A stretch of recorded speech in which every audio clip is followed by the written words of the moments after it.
Thank you for joining us for this live webinar on the cytoskeleton. My name is Nick Dolman and I work for Molecular Probes, part of Life Technologies, and I work in research and development. As I say, this webinar is going to be on the cytoskeleton. It's one of a larger series which covers a number of aspects of cell biology, and so if you do have interest in membrane trafficking or labeling and detection, and cell health, apoptosis, autophagy, please look for some of the other webinars coming up. I think hopefully most of you will be able to see that question and answer function at the bottom of your screen. And manning that station today is a colleague of mine, Jason Kilgore, who works in the tech support function and is a former R&D scientist who actually developed many of the probes I'm going to be talking about today. So hopefully between the two of us we can give you a good presentation that you'll all find useful, as well as hopefully answer some of your questions. I won't be addressing the questions themselves live over the air. I'm going to leave that to my colleague to answer individually. And yeah, we'll get started. There are a few videos within this presentation, and so if you could view this in the small window, it's going to allow you to see those videos very clearly. And so we'll start our webinar on the cytoskeleton.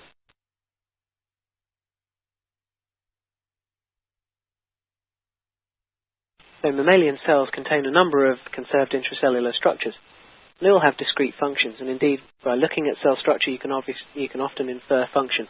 It's especially true with the cytoskeleton, and when we're talking over the cytoskeleton, we're really talking about three main components here. We're talking about tubulin, actin, and the intermediate filaments.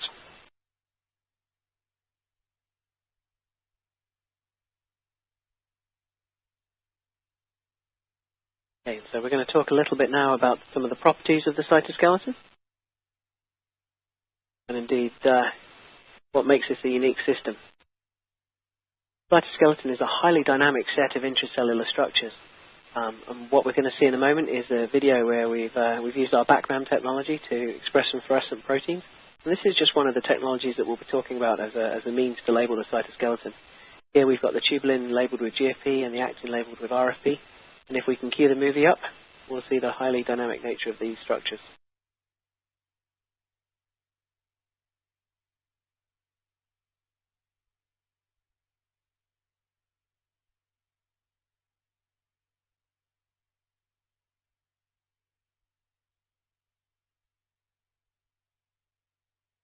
Okay, so there's the movie. That was shot over a time course of around about 60 seconds, and it showed some, you could see in red some of the plasma membrane ruffling, and some very keen observers may have seen some dynamic remodeling of the tubulin cytoskeleton as well.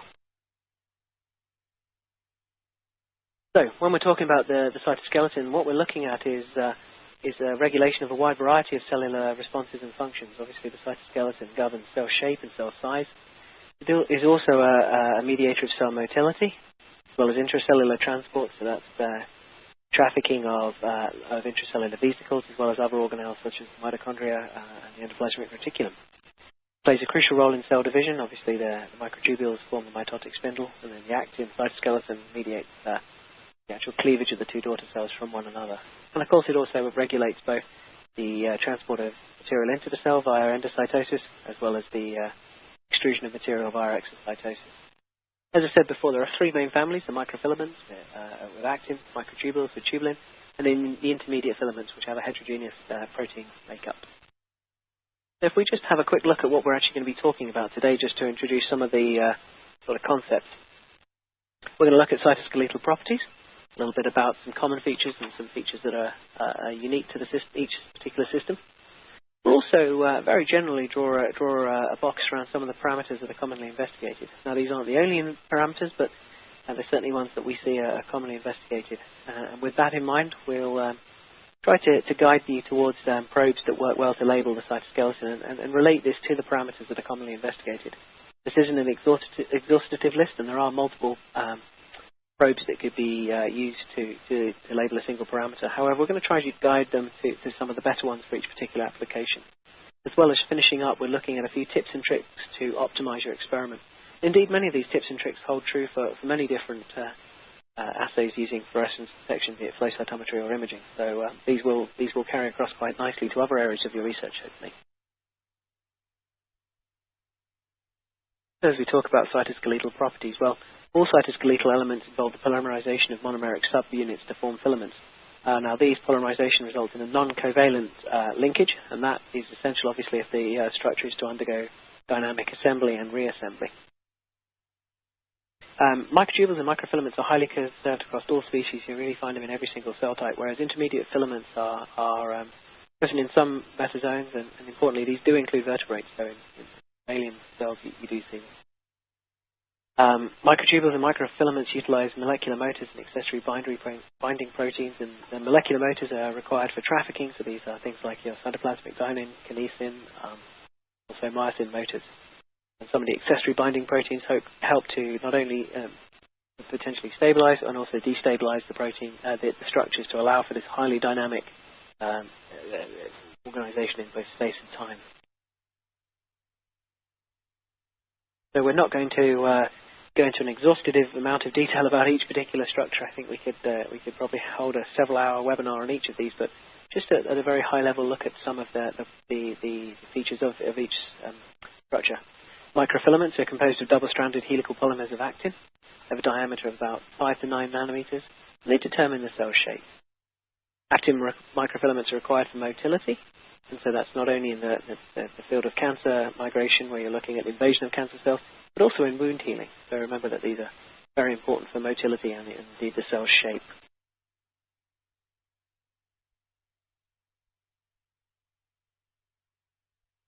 If we look at microtubules, these are long hollow cylinders composed of tubulin. This can be alpha and beta, and indeed gamma at that microtubule organizing center.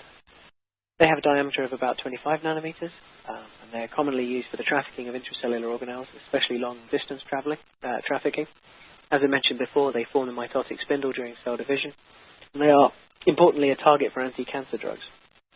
Now, whereas actin microfilaments typically nucleate underneath the plasma membrane, microtubules typically nucleate at the microtubule organizing center, or MTOP, which is typically localized near the nucleus, perinuclear localization. So you can often see a dense aggregation of microtubules around those structures. And the third and final structures, intermediate filaments, potentially the most complicated and possibly the ones that are more often overlooked. But they have a heterogeneous protein composition. They can include nuclear laminins, mementin, desmin, GFAP, the glial fibrillary acidic protein, or peripherin, keratins, or neurofilament proteins. They have a diameter of about 10 nanometers. They're composed of a central alpha helix, but they have diverse N and C terminal domains. They primarily provide mechanical strength to cells.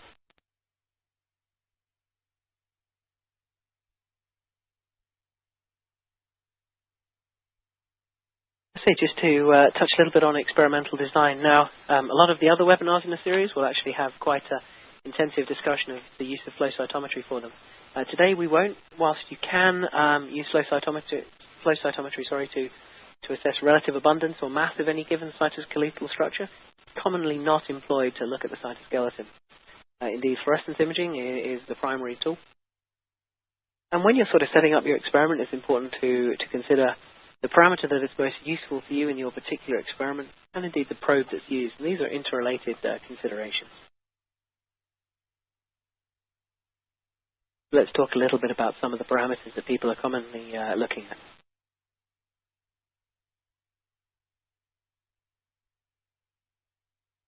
There are a large number of features that can be studied. However, the main ones that we see are as follows. The cytoskeletal dynamics. That is essentially how are these structures changing over time, the dynamic nature of them. And this typically utilizes live cell microscopy. I'll show a few examples of that in a moment. You can also look at cytoskeletal integrity, and essentially when you break this down, this is whether or not the cytoskeleton is intact or not. This is an important parameter to look at. Often toxic insults will cause the cytoskeleton to break down. For example, during apoptosis, they're cleaved by the proteases. But it's also a feature of just a massive dynamic remodeling, which may not be indicative of toxic events. So it's a process that's commonly looked at. Also cytoskeletal localization. Are they enriched in one region versus another, and what sort of conclusions can be drawn from that in terms of intracellular trafficking or indeed motility? And then finally, you can look at the regulation of associated processes or structure, and that's really looking at how, for example, the cytoskeleton may be involved in trafficking of a certain organelle or a certain cargo. At this point, I'd just like to remind everyone there is a live question feature at the bottom, so if you do have any questions at any point in time, please feel free to dial them in, type them out, and my colleague Jason will do his best to answer them for you.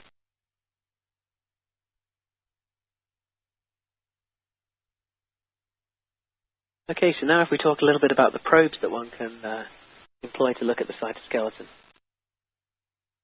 Well, there's nothing particularly special about the families of probes that one can use. You can divide them up into very broad categories to look at using an antibody, and using a genetically encoded label, or using a fluorescent conjugate. With antibodies, these are typically against tubulin proteins. People don't tend to use anti-actin. For some reason, the antibodies don't tend to be very good, and we actually have very good fluorescent conjugates of drugs against filamentous actin, the phalloidins and phallocidins. Genetically encoded labels, obviously, I think we're all familiar with GFP and its spectral variants, cyan, yellow, and red fluorescent protein, and these prove to be particularly useful for studying these processes in live cells. There's obviously a few differences between them. Antibodies are typically used in a fixed cell environment. They show high specificity for their target, and they're amenable to use in primary samples, so acutely isolated tissue, and it will detect the endogenous target. You aren't overexpressing a protein. Genetically encoding a probe gives you precise targeting.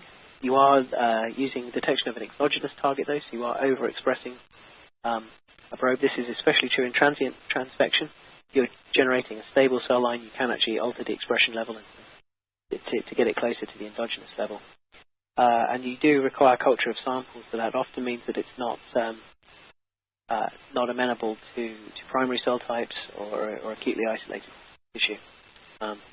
The fluorescent conjugates, again, they'll detect endogenous targets, and they are amenable to use in primary samples. However, they are hard to use in live samples. Actually, Jason developed an extremely good probe, the tubulin tracker, which is probably the one time in which you can use some of these fluorescent conjugates in a live cell.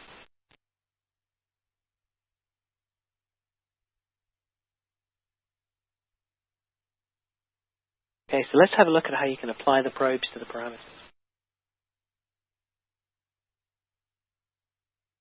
Okay, on this slide we've got a couple of movies that we'll play for you in a moment, and they just highlight how using genetically encoded tools are particularly powerful when looking at dynamic changes in the cytoskeleton over time. On the left we've got an actin RFP, and then we've also combined this with plasma membrane GFP, and we've delivered these to our cells using our baklaviral technology. What you can see when the movie plays in a moment is the dynamic ruffling of the plasma membrane that's mediated by the actin cytoskeleton. So if we could play that movie.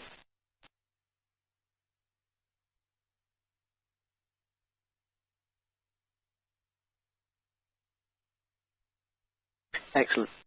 The second movie we're going to see is actually contrary to the caption, is actually MAP4 GFP and tubulin RFP. I mislabeled that one. MAP4 is an accessory protein that binds to microtubules, and obviously tubulin in RFP in red is what's being bound to. The movie that you just saw was on the timescale of 30 minutes. We're sampling every 30 seconds. Here you're looking at over a period of about 22 hours, sampling every 5 or 10 minutes. And so if we could just queue up that movie.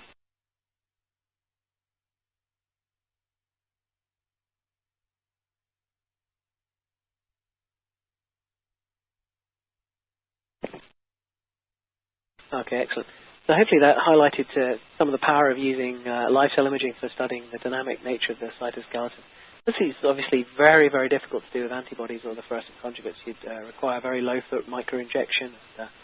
You would struggle to get a resolvable signal, and you would probably perturb the system under study. In some of the tips and tricks section, we'll talk a little bit about some of the pitfalls of using fluorescent proteins, especially expression levels. But I won't touch on that quite yet.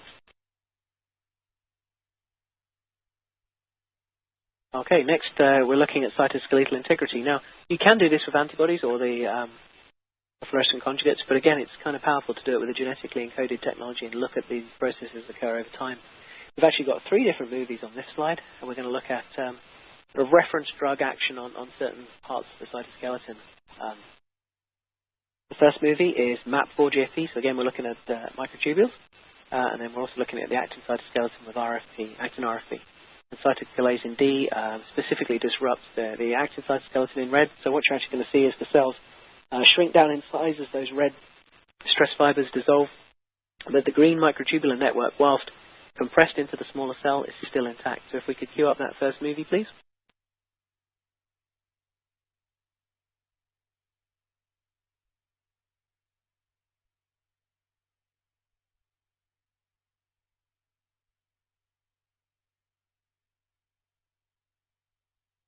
Okay, excellent. Now we've got the same combination of probes, MAP4GFP for the microtubular network and actin RFP for the actin microfilaments, but this time we're using the cortisol drug that specifically disrupts the microtubules. And so if we could play that movie, please.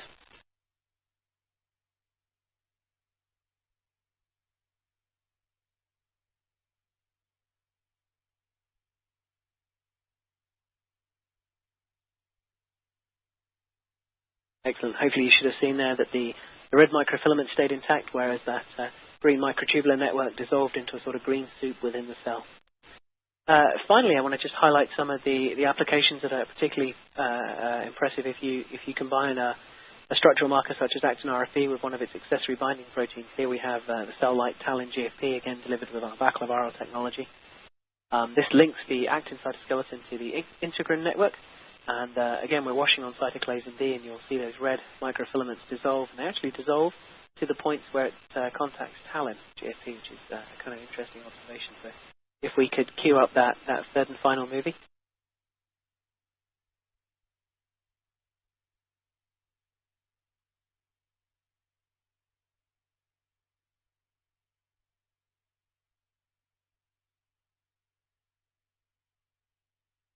Excellent. Okay, so we're now going to move on to the next part of the presentation. And this, I hope, will answer hopefully one of the questions that was told earlier about distribution of actin, especially in secretory cell types. So here we're using fluorescent conjugates. Now, that's not to say you can't use genetically encoded here. One of the nice things about genetically encoded labels is they can be used in both the fixed and live cell. However, you do get very striking images with the fluorescent conjugates. Here we're looking at cytoskeletal localization. So again, we're asking the question, what are the localization? Are they enriched in one region versus another? And these three images, all taken using Alexafluor conjugates to phalloidin. We've got 488 or 555, so red or green, in three different types of cells. So on the left, these are fibroblasts, and the actin is in red. And you can see, classical images of what you've probably seen from our company and others over the years is very characteristic stress fibers. In the middle, we've got actin labeled in green. And these are from skeletal muscle cells. You see more of those sort of contractile fibers that are forming and allow muscles to contract. Finally, on the right, we've got some human corneal epithelial cells. These have got the actin cytoskeleton in green almost exclusively around the cell's periphery. Now, if we had an example of secretory cells, you'd see them lining the apical plasma membrane, where they help to regulate exocytosis and form microvilli.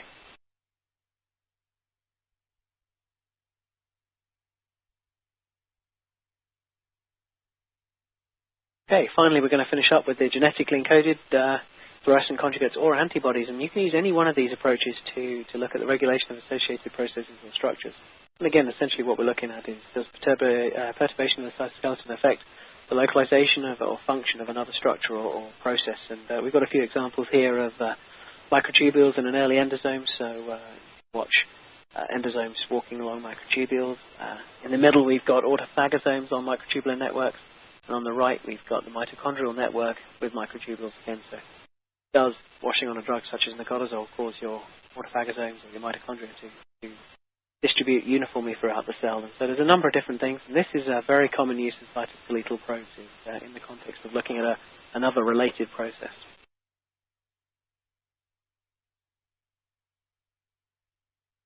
Okay, so this may be the section that most of you are particularly interested in. It's where we're going to talk through some tips and tricks on labeling and detection.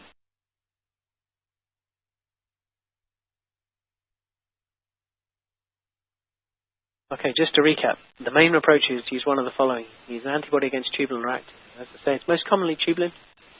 You can use a fluorescent protein of actin and tubulin, or you can use fluorescent conjugates of phallotoxins or paclitaxel. So phallotoxins include phallocidin and phalloidin.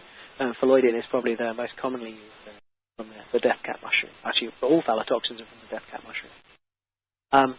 So again, some of these, here's a time that it's worthwhile bringing in the detection modality. So using an antibody, you'll come in with a secondary antibody, most commonly conjugated to an organic fluorophore such as an Alexa dye, although they could be conjugated to an inorganic material such as a quantum dot nanocrystal. If you're using fluorescent proteins, obviously you're using fluorescent proteins. That's Emerald GFP or some of the TAG GFP RFPs or some of the fruit series, M cherry, M plum, or fluorescent conjugates of the phallotoxins or paclitaxel are almost exclusively organic dyes. Now these have different properties. Generally speaking, dyes and dots are brighter than fluorescent proteins, dots being extremely bright compared to organic dyes. Organic dyes have their advantage. They're very small. They're very photostable, as are quantum dots. But fluorescent proteins are very well retained in cells, and this is especially important for live cell imaging. So it's important to look at do you need absolute brightness, or are you looking at the ability to do live cell and the ability for the probe to be retained within a cell for long periods of time in a living cell environment. In the next few slides, we'll outline some common problems associated with each approach and how to solve them. And in doing this, we'll try and lay out some standard protocols. That's not to say there aren't deviations on these. However, we really just want to lay out standard protocols and walk around those.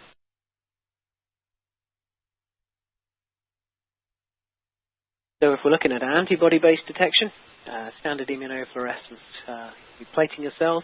You may do a manipulation, and this manipulation could be a drug treatment, siRNA gene knockdown, or some other manner of manipulation. For antibody, you'll fix and impermeabilize. We'll talk a little bit about that in a moment. You can block or use a signal enhancer, and then you incubate with your primary antibody, do a wash, incubate with your secondary antibody, and then image. So first up, proper handling during fixation is going to greatly affect the quality of staining. And what we mean by that is try to use warm fixatives, especially with formaldehyde. Always use professionally prepared high-quality formaldehyde. It's really important to do. You can dilute formaldehyde in complete media for some staining applications, or you can just add it as a 2x solution in PBS or another buffer directly to the media, and that helps to keep that temperature temperature at 37 whilst you're doing fixation. Of course, the fixative itself can often affect it. We typically use formaldehyde, and it's important to know that if you're using some other solvent, methanol, for example, that can actually strip membranes, the plasma membrane, and often affects the staining that you get with actin. In terms of detergents, we typically use Triton between 0.05 and 0.2%. We do that at room temperature for 5 to 15 minutes. Remember, detergents and alcohols and indeed acetone do disrupt membrane, so that's an important consideration, especially if you're looking to counter stain with a marker in addition to a cytoskeletal element. Blocking options, as I say, we have some signal enhancers.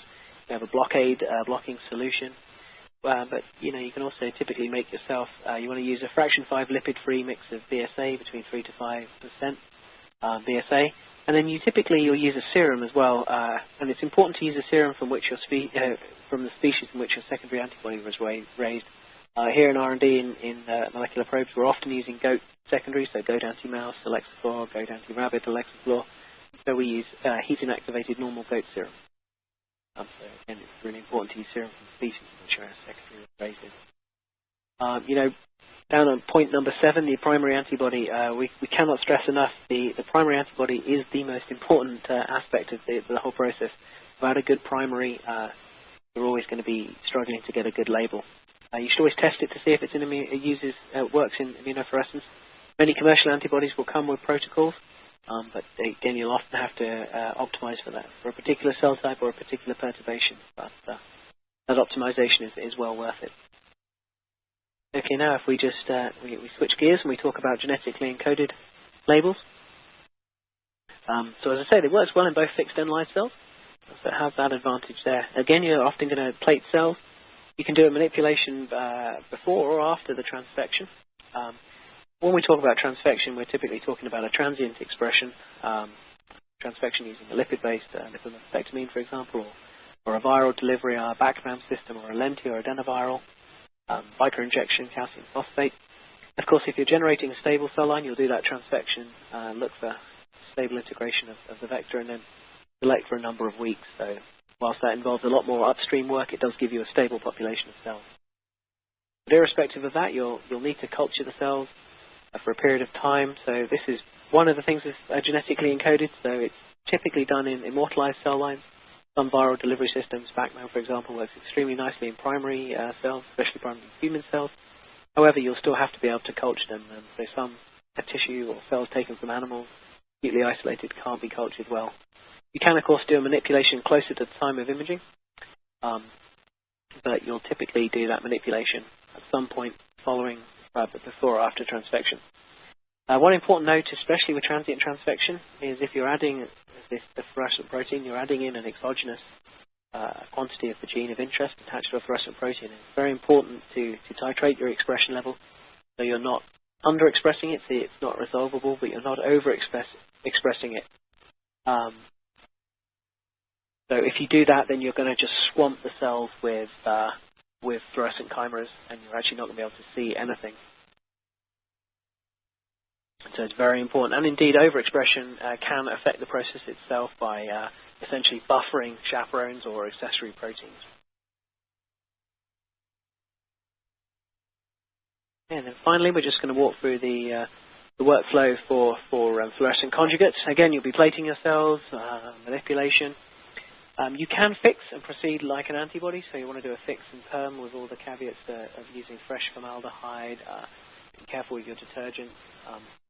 And then imaging. Of course, don't need to use a secondary when you're using a fluorescent conjugate. You can microinject them with the caveat that this can affect the function itself. You're essentially adding a dye-labeled drug to the cell, so there is a very limited window. Some modifications that were made to paclitaxel, fluorescent paclitaxel, resulted in tubulin tracker. And this does allow you to use these fluorescent conjugates of drugs without microinjecting or permeabilizing the cells. So those are pretty useful to be using, although, as I say, you do have a limited window of time in which you can study it before the drug itself starts to freeze the microtubular network. And then just to finish up, we figured it's often useful to highlight some of the support functions that we have here at Life Technologies. So we have a slew of apps for both your desktop, your iPhone, as well as your Android phones, and this allows you to get access to protocols like we've just run through, very quick and easy designation of whether or not a cell works in a live cell or needs to be fixed and permeabilized, quick protocols, expected results, as well as color palettes available. And these cover a number of different areas of biology, not just the cytoskeleton. We also have some web-based tools, and these web-based tools are also desktop apps, but they're also things such as our spectral viewer. Again, if you're doing multicolor imaging, it's important to select fluorophores that don't overlap. The fluorescent spectral viewer available on lifetech.com is a very nice tool to make sure that your Alexa dyes are spectrally matched, or your fluorescent proteins aren't going to be overlapping with one another. And then finally today, to finish off, I'd just like to draw your attention to some of our application support that you can get hold of. This is worldwide, so you will always be able to find somebody in your region. And again, these are very well trained staff who can hopefully answer any one of your technical questions. So that brings us to the end of this webinar. I want to thank you all for dialing in. We're going to stay on the line for a few minutes afterwards, so if any of you have got some questions that you didn't want to be typing as you were listening, we'll let those come in, and any other questions we can't answer live, we will be emailing you back with the answers. So thank you once again for your attention, and we look forward to maybe seeing you in some of our other webinar series, and good luck with your experimentation. Thank you and goodbye.